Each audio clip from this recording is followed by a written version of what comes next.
The views and opinions expressed on Unlock Your Wealth Radio are those of the host, guests, and callers only and are not necessarily the views of Unlock Your Wealth Radio, Heather Wagenhals, or Success Publishing International.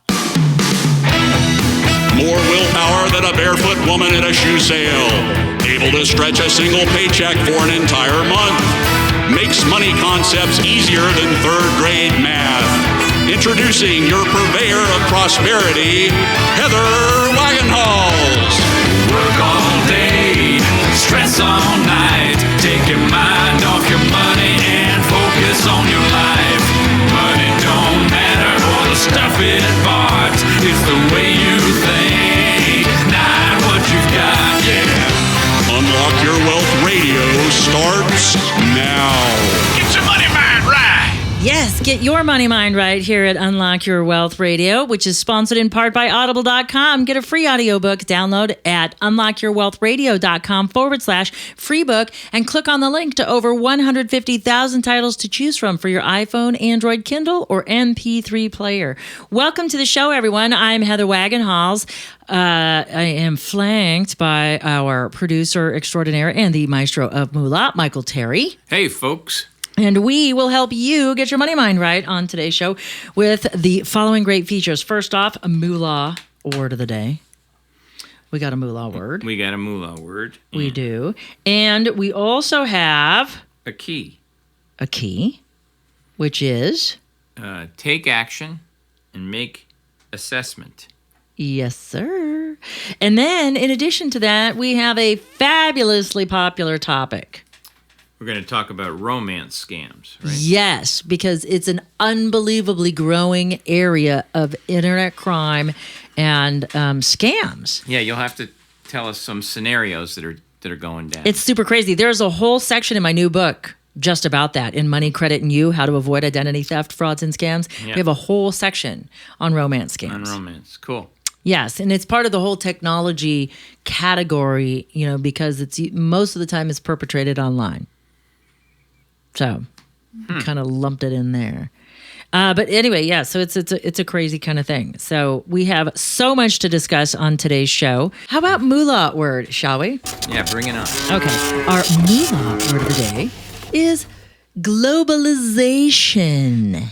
We know what that is. Scams have become globalized, wouldn't you agree?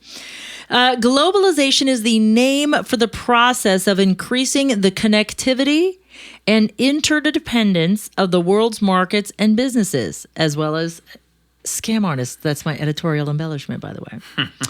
This process has speeded up dramatically in the last few decades as technological advances make it easier for people to travel, communicate, and do business internationally. Two major recent driving forces are advances in telecommunications infrastructure and the growth of the internet. In general, as economies become more connected to other economies, they have increased opportunity but also increased competition. Thus, as globalization becomes a more and more common feature of world economics, powerful pro-globalization and anti-globalization lobbies have arisen. The pro-globalization lobby argues that globalization brings about much increased opportunities for almost everyone, and increased competition is a good thing since it makes agents of production more efficient.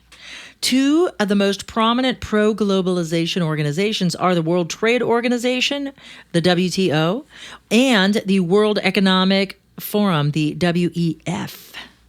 Pretty nifty, huh? Yeah. Pretty nifty. So that is our investor word for the day. Why don't we talk about this week's key, shall we? Yeah. Which is? And you knew what it was, right? I told you what it was. Take action, make assessment. Yay! Yes. So we are now in our second key in our Keys to Riches financial philosophy. And this is about going green and making an organic assessment of your finances. If you go to a traditional financial advisor, a traditional budget expert, a traditional money manager, they're going to look at what's going out, what's coming in, and they're going to tell you what to do. Trim this, cut that, increase this. And it's all about numbers. Yeah. It's all about the numbers.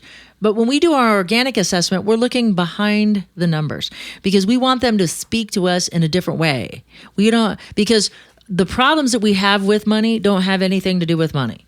And I can tell you this for a fact because I work with celebrities, professional athletes, musicians, and actors and actresses. And let me just tell you that more money doesn't fix things. If it's broke, it's broke, and it doesn't matter how much money it is. If you're making $200 a month and you're spending $250, you're having other than money problems. Right. If you make $2,000 or $20,000 or $250,000 a month and you're spending $300, guess what? Your problem is not money. It's about effective decision making, and that's all based on behavior. So if you want to learn more about this week's key and how you can deploy it in your own life to make an effective assessment to create a healthy savings and spending plan, please visit our website at keys2riches.com, where you can catch the Keys to Riches powered by Unlock Your Wealth radio show, where the whole show is dedicated to the key. And that way you can learn in its entirety how to deploy it in your own life to create financial freedom and get your money mind right, so your wealth and happiness will follow. So that's it for Moolah Word and our key. So let's talk romance scams. So, there has been a legitimate way to meet people before the internet. Even if you went the magazine route and got a mail order bride, there were ways to get married. But that was kind of like, part of the scam. How many people have promised love and manipulated people and been able to, get them out of tons of money, bilk them for tons of money. Yeah. The reason why romance scams are so effective is because it uses your own biological responses against you. Now, the challenge with a romance scam is it's certainly not like a pickpocket. It's not instant gratification. It takes a while. It requires an investment of your time and skill as a con artist in order to perpetrate one of these scams. And so let's just talk about the change in numbers, okay? Because this is what is become so scary. As we become more dateless and desperate, as women put their careers first as opposed to marriage and family, the dating scene has changed just because of women in the workforce taking a more active role in their lives. So you couple that now with technology, and you are really able to do some significant damage. So in 2011, the IC3, which is the Internet Crime Control Center, the IC3 received over 5,600 complaints of romance scams. Wow. 5,600. Oops. And now I just blipped this thing away. Eek. 5,600. Yes. Press room. There we go. Do-do-do-do-do-do-do. Looking for love in all the wrong There we go, places. annual reports. Gosh. So I just gave you that number for 2011. Right. So now let's reflect. Here we go. Been hanging around me too long. Exactly. All right, so now I'm scrolling down to the numbers. So crime types, where are we here? Romance scams. So we went, what did I say, 11,000? 5,600. 5,600, I'm sorry. 56. 5,600. 5,600. Now, just 4 years later, okay, are you ready for this? I'm ready. It more than doubled. 12,509 people filed. Wow. These are of the people that have filed. So think about how many people didn't file because they were just ashamed or embarrassed. Wow. Okay. So, and men are less likely to file than women because men feel like they should know more. Women are quicker to respond. That makes sense. But women usually get taken for more money.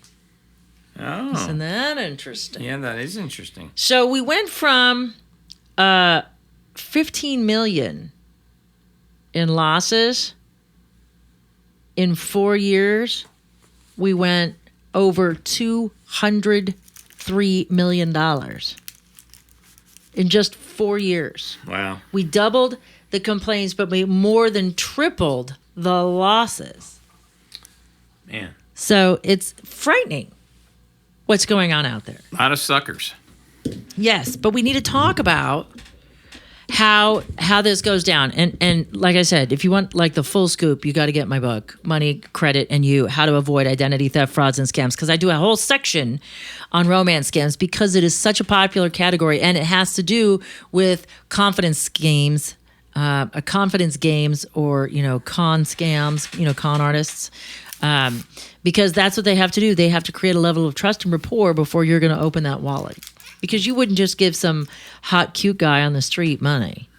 And I'm kind of more speaking to women than men because, women typically, not for any other particular reason, but women fall victim to this more. Because the reality is we've put our careers in front of our families. We haven't worried about falling in love as we have been for providing for ourselves. And so it's taken us longer. Remember, the women work twice as long to be considered half as much a man, Mm-hmm. And when we do start having kids, that takes away from our long-term overall financial plan because we're just not contributing as much or as often, Right. Or if at all. Maybe we just stop working totally. And to raise our children. And so that alters your financial plan and alters your ability to achieve financial freedom. And then to have it pulled away from you so quickly, this one report, I think we featured it on an update. This woman was taken for over $300,000. $300,000, one woman. And she never met the guy. How did Face to this, face. Could you in 25 words or less say how that happened?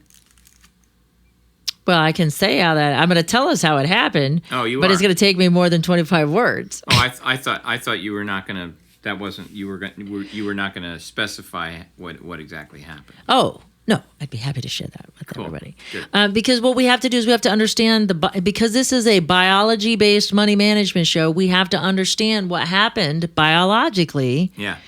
That affected this woman's judgment. Because clearly this is poor judgment. Yeah. At that dollar amount. So here's what we need to know. So if we think in terms of my 3 Amigos model for information processing, and if you haven't heard that, been listening to the show long enough, I'll go through that briefly. But when we understand information processing from a brain and biological perspective, then we can see how the scam gets perpetrated. Okay? So we have to remember the most powerful drug on the planet is love. Love is a drug. And people get addicted to love. Yes, ma'am. I mean, didn't Huey Lewis sing a song about that? Or was it Huey Lewis? Who's addicted to love? Robert Plant. Robert Palmer. Robert Palmer. Robert Palmer. Right. There you go. Addicted to love. You're addicted to love. There you go. Exactly. So, because it's so powerful, even when you and think about your first puppy love or your most intense crush or love. Maybe it wasn't even love. Maybe it was just infatuation. But you had these feelings physiologically that led you to do or say stupid things. Okay? I remember, I got in trouble for ditching out of a class to go meet this boy and spend time. We were in this like smart people camp, and there's this really cute kid, and we went and had lunch together. We left the hotel. We were like 14 or something, and we left the hotel and went to another hotel across the street for a lunch. We just ditched everybody, and I got in big trouble when I got back, but I didn't care because this cute boy gave me his phone number. He went to a different school. I was all excited, like, oh my God, this boy likes me. Look at the hell I did. You moved all the way across the country for love. Jeez. You know, so you understand how powerful it is. Absolutely. Okay, so let's talk about the Three Amigos model of information processing so you understand what goes on, and then we'll talk a little bit more about the romance scam itself.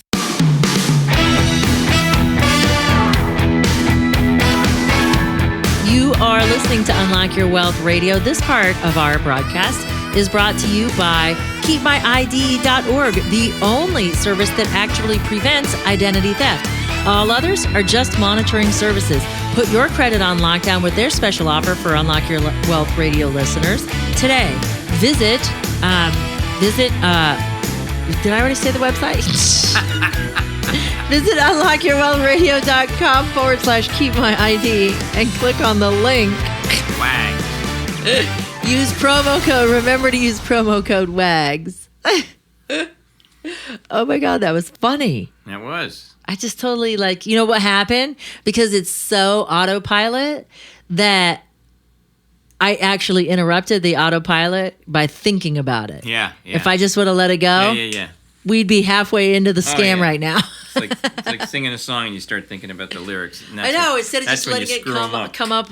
Yeah, that throws off that, 4 levels of learning that we talked about in the last show. Yes.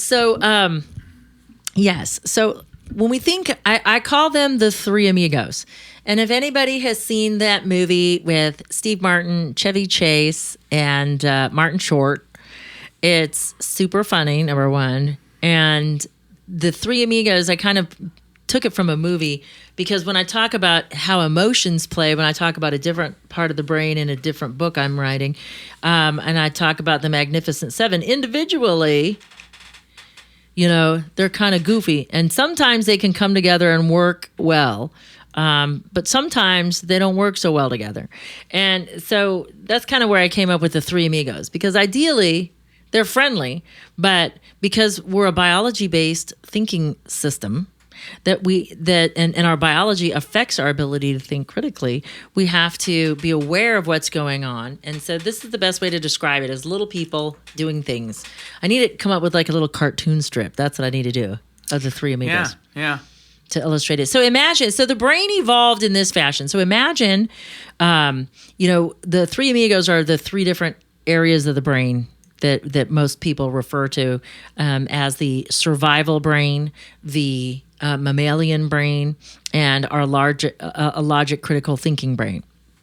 And they evolved in that order. So imagine if you had a 1-room house and then you put on a second story, you'd need an elevator to get up there. And then you put on a 3rd story on top of that. And so then the elevator can go all the way up.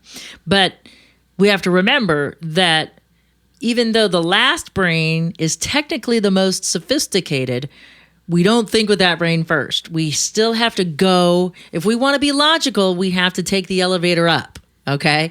And when information comes into our brains, whether it's a self-generated thought like, maybe I should go to the mall today.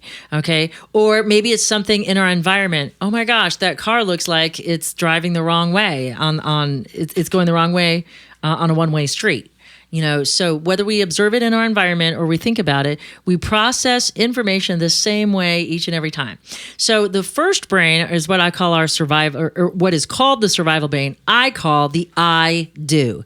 And if you think about it, it's 2 things. It's I do, meaning it's an action taking part of our brain. And the I do also stands for initial decision officer.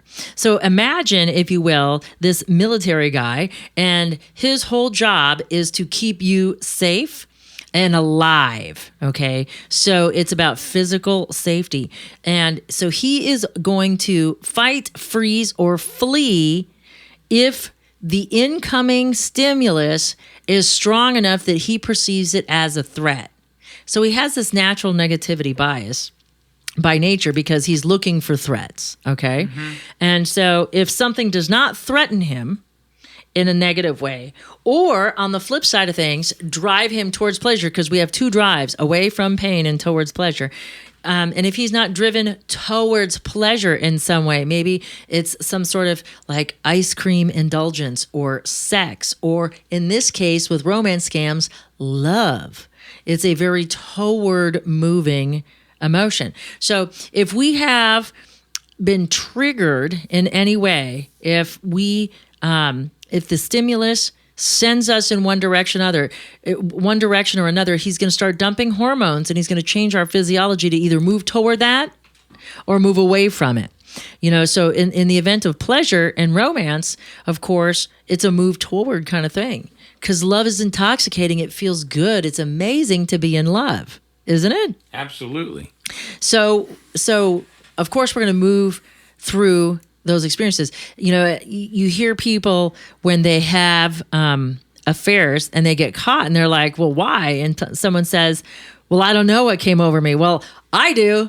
Yeah. The I do did. Yeah. The I do did is what happens. Is the initial decision officer said, go towards this. Yeah. And he did not allow that thought to rise up to Logic Larry to say, hey, remember you're married. There's a band on your left hand for a reason. No, Logic Larry wasn't even brought into the picture because we couldn't send the elevator up. Never got to him. Never got to him. And that's why it happened. So let's say that we are not threatened. We're not overly enticed. That stimulus can then go into the elevator and rise up to the second level, which is our mammalian brain or our emotional brain. And this is where our memories and emotions are stored.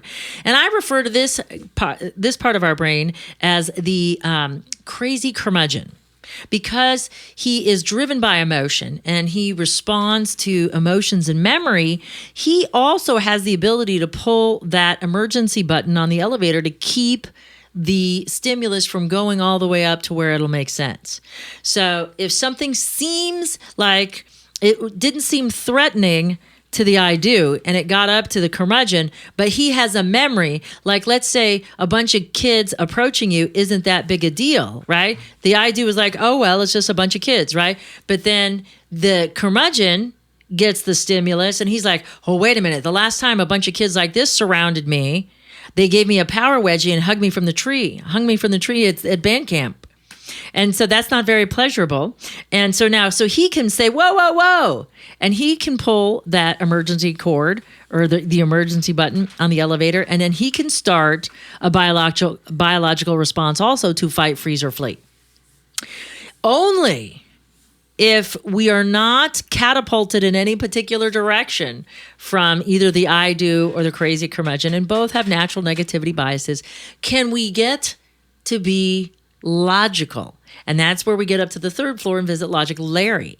Okay. So Logic Larry can be rational, reasonable, but only to the extent that he has information to evaluate. And it's difficult for him to be objective, especially if we have memories from whether they're positive or negative, but whether we have memories that are coloring our experience, or if we're dealing with survival and instinctive issues coloring it. This isn't safe. I don't feel good. This is uncomfortable for me. And just because it's uncomfortable doesn't necessarily mean it's bad, but our survival brain can't make the decision to explore more if it gets catapulted into a bunch of hormones. And so while all of us know better than to get involved and sucked into a romance scam and wire somebody 3,000 miles away money, we do it anyway because that part of our brain that says, that's wrong, hey dummy, don't do that, you can't even access that part of your brain. It's biologically impossible. So we can only go off of what's been either pre-programmed through DNA, and that's to run from saber-toothed tigers or run toward pleasurable things, or that we've trained ourselves to do the particular activity, like driving in rain. That's kind of an emergent situation. So unless it's been pre-programmed in and we've been able to practice it over and over, we won't have the tools to effectively respond. They say you do not rise to the occasion, you default to your training. And if you haven't trained for it, you're going to have I do's and curmudgeons making your decisions and not Logic Larrys. So that's how we fall for these scams, because love is such a powerful drug. And when we're so desperate to be loved and somebody pays attention to us, okay, it's like giving us just like a few hits of that marijuana drug. Bong. Or whatever it is. It shows you how much I've done. None. I don't even know how to give a good analogy. But, we just want a little taste of it. And then when we get a little bit, we want more. And so our longing and our anticipation kicks in. And a lot of times with addiction for folks, because that first high is never achievable. And that's why people get sucked in having to do more and more, diminishing marginal utility. You have to do more and more for less and less. And so what happens is the anticipation is greater than the realization. And so just like it applies to regular drugs and substances, it also applies in the case of love, is we have this big challenge of being objective. And so that's how we are set up so easy. So what they do is they start building rapport. So that's why it happens, is because, we can shunt blood to that area of the brain to keep us from being logical reasonable. Because when you're in love, you don't want to give up that feeling. And there's also a lot more that goes into it that has to do with languaging and semantics and all that stuff. So that's why you should get my book, Money, Credit, and You, How to Avoid Identity Theft, Frauds, and Scams at moneycreditandYou.com or Amazon or wherever books are sold. You need to be able to if you want to read it in depth to really truly understand it, because there's a lot more that goes into it. But for the purposes of our discussion, that's why it happens.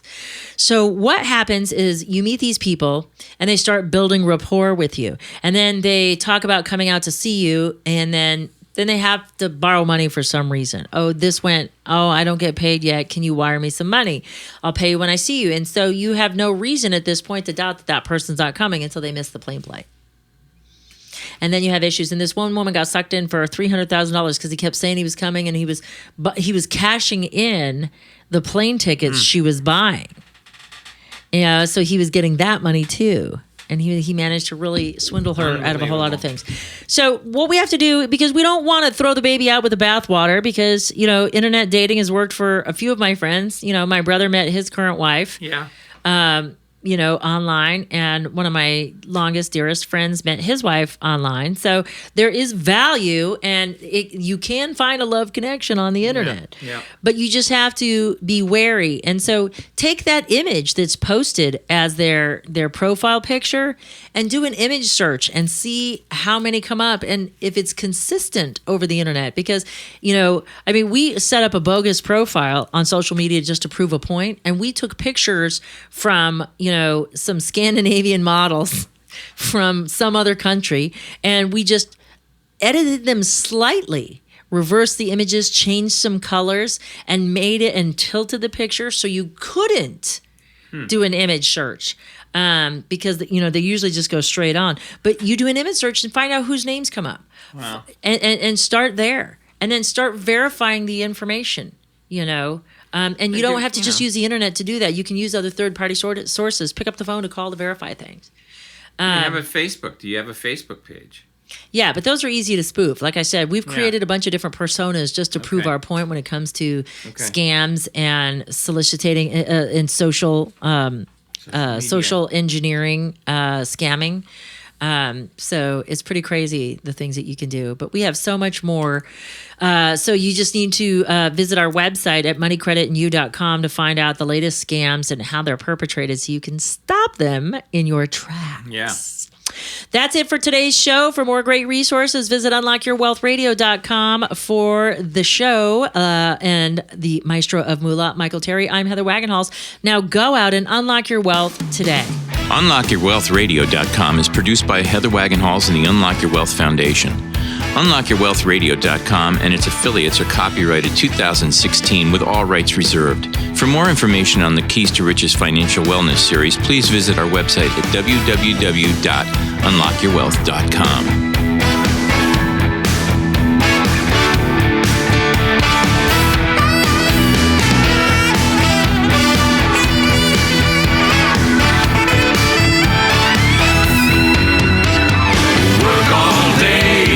Stress all night, take your mind off your money and focus on your